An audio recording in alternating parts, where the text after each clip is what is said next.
Libra, hi, welcome to Mystic Queen PH. At ito ang inyong energy update for July 16 to 31, 2025. If you're interested in private readings, meron tayong link sa description at sa pinned comment. Pakicheck nyo na lang yung information kung paano mag-book for a private reading. And please subscribe to our channel to show your support, like, share this video, at comment na rin kayo kung kayo ay naka-resonate. Okay, so Libra, let's see. What's the energy second half ng July? Second half ng July for Libra.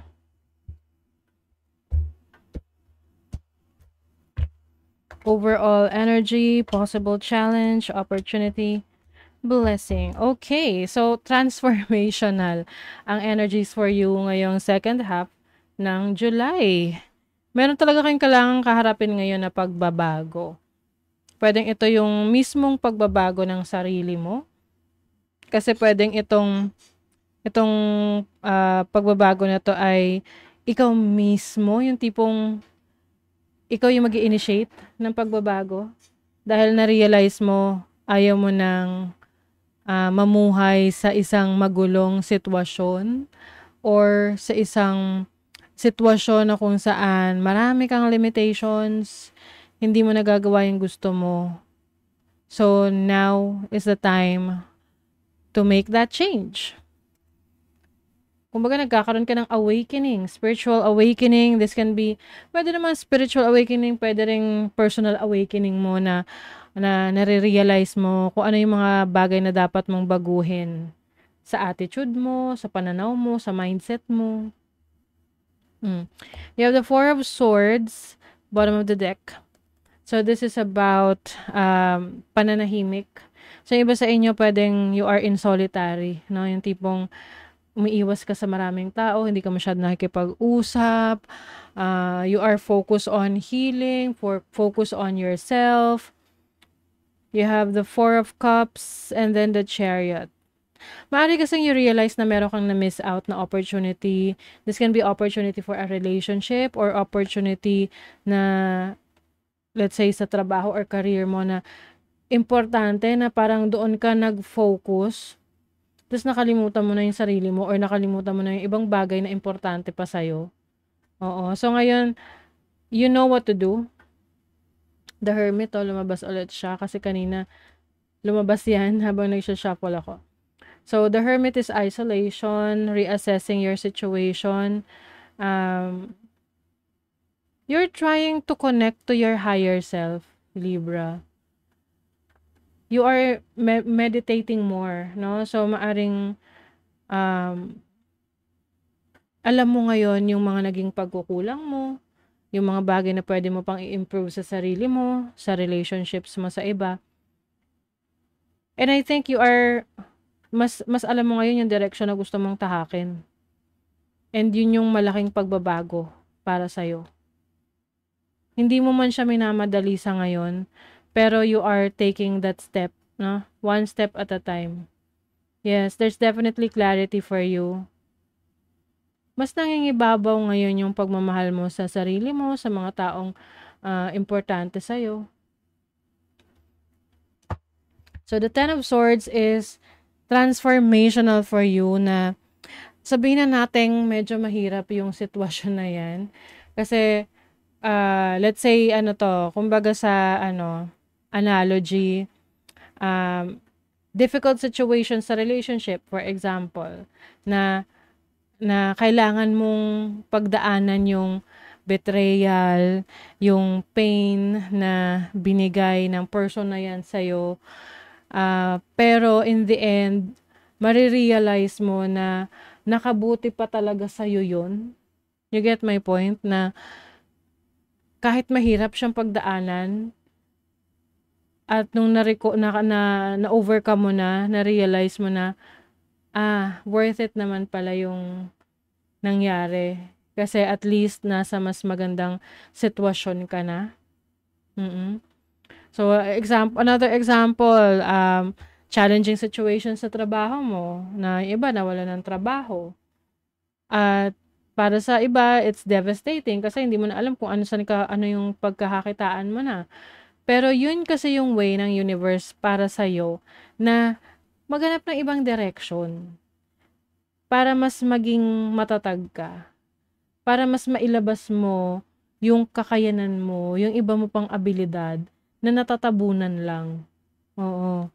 So, your challenge, Queen of Cups, is to connect to who you really are. Like, yung inner self mo, yung higher self mo, to connect with your emotions, with your sensitivity, to your instinct. Kasi, marami sa atin ay, ah, kumbaga na-distract na eh, no? Distracted na tayo ng iba't ibang bagay na nag-iimpluwensya sa pananaw natin sa buhay. At nakakalimutan na nating bumalik sa sarili natin at alamin kung sino ba talaga tayo. Sometimes kasi nagiging interesado tayo sa buhay na ng iba, na sa totoo lang mas dapat maging interesado tayo sa buhay natin. Kung ano yung pwede nating i-improve sa sarili natin, 'di ba? Oo. So, with the temperance here as your opportunity, you have the opportunity to be more patient with yourself kasi marami ka ng pinagdaanan. So, kailangan rin yung iyong yung iyong patience sa sarili mo ay ikaw mismo, no? Parang yung perspective mo is parang iaalis mo yung sarili mo sa sarili mo. Paano ba 'yon?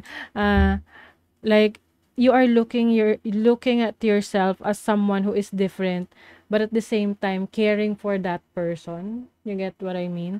Na ikaw ay may care sa taong yun at ano ba yung gusto mo para sa taong yun. So, ano ba yung gusto mo para sa sarili mo na makamit, ma-achieve. So, ano yung maitutulong mo sa sarili mo para ma-achieve mo yung mga gusto mo or makaalis sa isang sitwasyon na ayaw mo.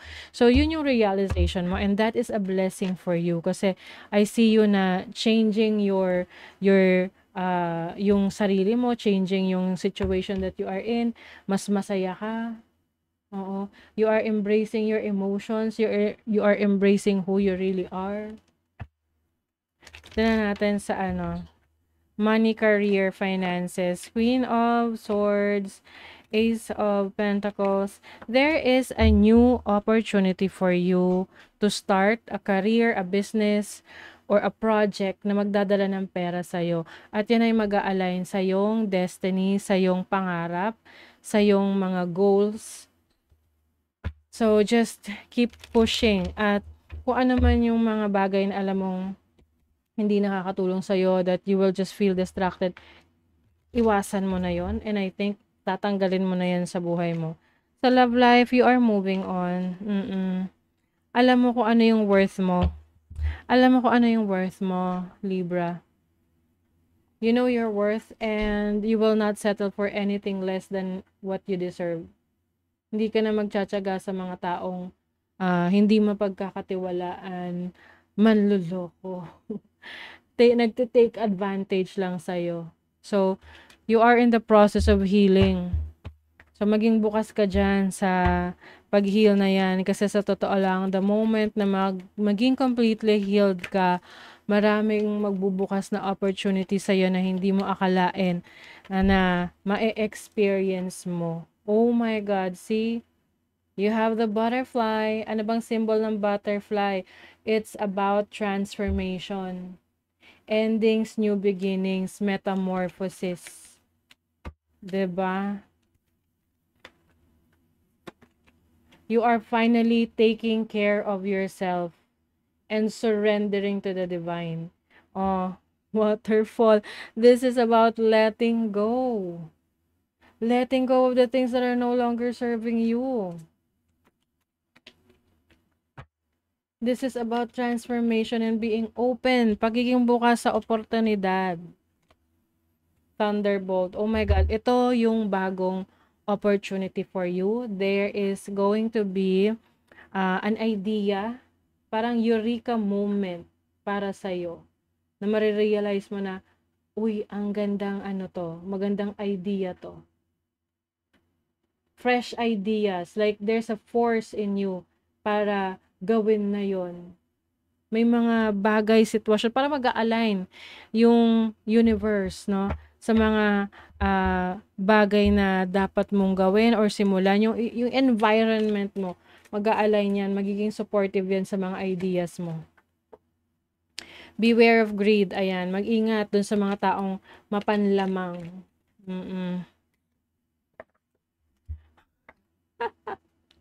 Someone, someone is living your life. Oh my God. So, I feel like itong person na to yung may trust issues ka dito, niloko ka, or alam mo yun, may ginawang kalokohan sa'yo. Yan yung aalis sa buhay mo. Hindi mo na hayaang magstay ang tao na yan sa buhay mo. Great awakening. Oh, grabe, kinikilabutan ako sa inyo, Libra, ha? Great awakening. Walk in your truth. Stand firm in your light. How can you trust yourself more? Diba? We were just talking about this. Na may mga malaking pagbabago para sa'yo. This is for your own good. This is for growth. And whatever this is that you're going through right now, kung talagang parang feeling mo, ano ba to? Bakit ganito? Sobrang hirap or stressful or toxic. It's because sinishake yung situation mo para maalis ka dyan sa sitwasyon na yan dahil there's something good, there's something great that is going to happen in your life. Okay?